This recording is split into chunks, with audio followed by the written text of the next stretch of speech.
medyo matagal na no. Last ko upload. Siguro mga almost 3 weeks ago. And nakaka-receive ako ng comments na, you know, they want a new video or they want an update. So,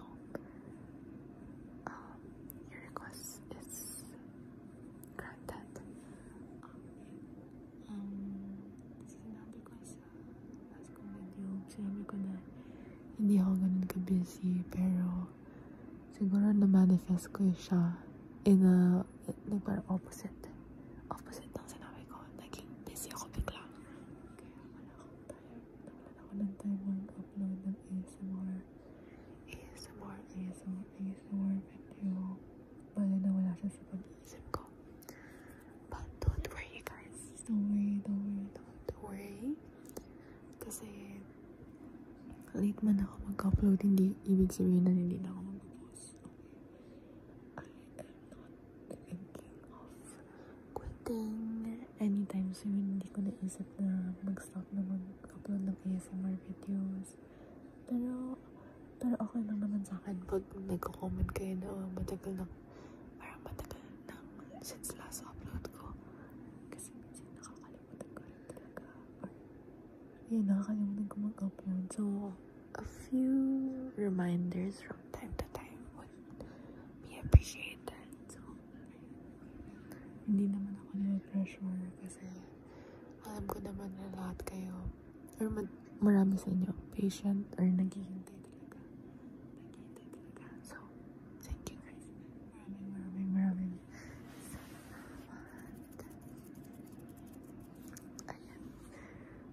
itong araw na to ay isa sa mga pinaka-importanteng araw sa buong taon, in my opinion, kasi national protest day. And I think ilang years na ba since nagkaroon ng since yung martial law, nakalimutan ko na yun ng ilang years.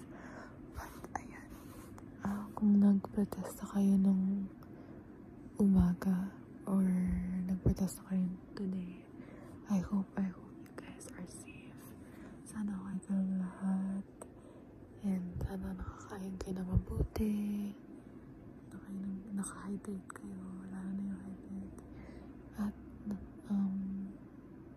makatulog sana kayo ng mahimbing. Mag-uwi sa bahay.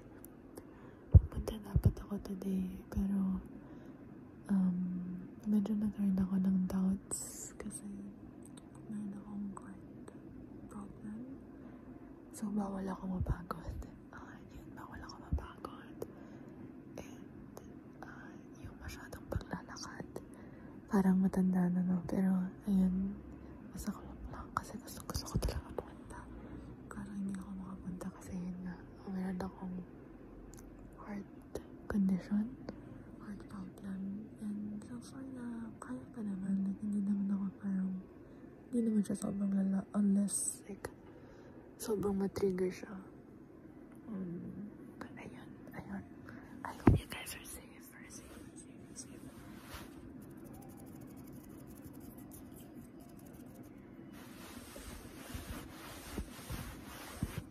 Gusto ko nga mag-upload ng roleplay soon kasi iniisip ko pa kung ano yung ipa-play ko na role sa next roleplay ko kasi actually madami akong naiisip na roleplay pero laging hindi ko ma-execute or minsan napapadali ko yung mga roleplay videos pero never ako nagsusulat ng script sa mga roleplay videos ko kasi mas gusto kong genuine yung mga sinasabi ko.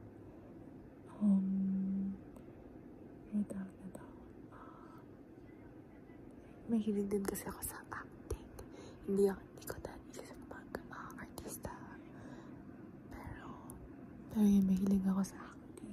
So, siguro yan,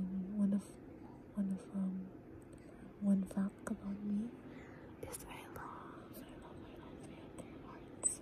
I love theater arts. Mahilig ako mag-acting. Tapos mahilig ako sa musicals. Specifically musical theater. Ayun. Siguro yung favorite na musical ko is yung Les Miserables. Ilang beses ko yun pinapanood actually. Pati yung Phantom of the Opera.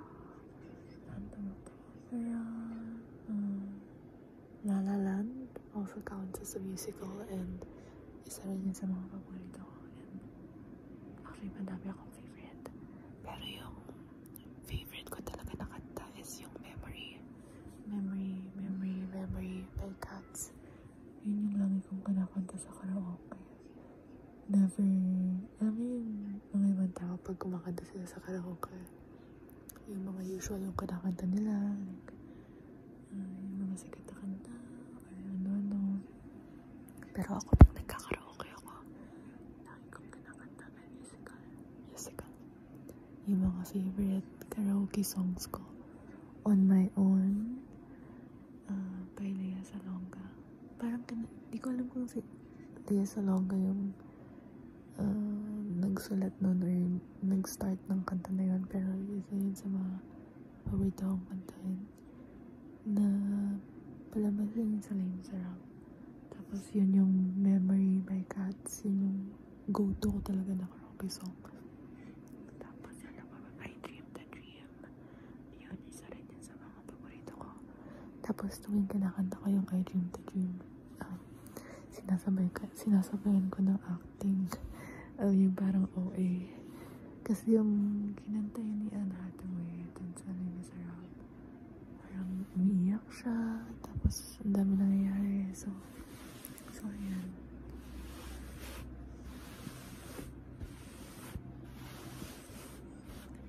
Also, nababasa ko rin sa mga comments na tuwing nag-upload ako ng Rumble video, na appreciate nila yung mga gantong videos na parang nagkukwento ko.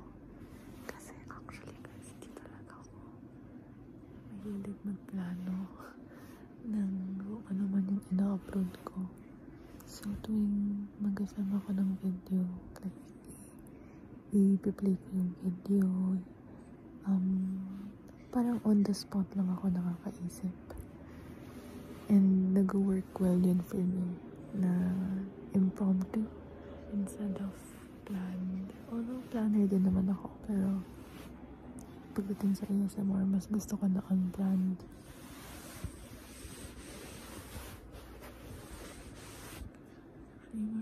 Na-realize ko marami rin pala akong expired na makeup, or hindi ko alam kung expired pero lumang makeup. And iniisip ko kung gagawa ko ng video na parang alam yung destroying yung makeup or something like that, kasi isa rin sa mga paborito kong panoorin. So yun. At saka ano ba, may na-discover akong ASMR artist recently. Filipino ASMR artist, nakalimutan ko na yung pangalan niya, pero may pinanood akong, kasi dito, bale nakita ko lang din sa YouTube recommendation yung video niya na Rich Tita Roleplay. And ayan, wala siya masyadong Tagalog ASMR videos, pero maganda yung mga Tagalog ASMR videos niya. And sobrang galing niya umarte sa mga roleplay. Siguro ilalagay ko sa, at saka ang bala ko ay mag-recommend or mag-recommend ng ASMR artist or ng YouTube video every week, at least once a week,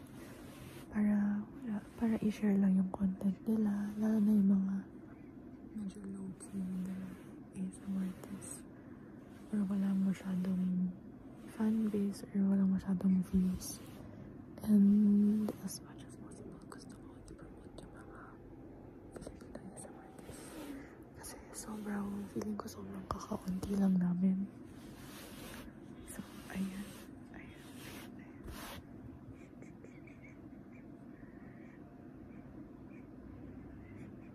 Tapos may nabasa akong comment asking for an English ASMR video, and hindi ko pa alam kung gagawa ko ng ASMR video na pure English, kasi Kasi tuwing nag-film naman ako ng Tagalog ASMR, laging para ako nagko-code switch. Parang laging may halong English. Pero yung pure English ASMR video, hindi ko sure. Kasi parang nag-promise ako sa sarili ko na yung mga YouTube ko ay Tagalog lang, Tagalog. Really, Tagalog ASMR videos. Pero if ever man, nakakatamad kasi minsan gawa ng subtitles. So, hindi ko rin sure. But ayun. I hope you guys are doing fine, and I'll see you guys in my next video. Bye bye. Bye bye.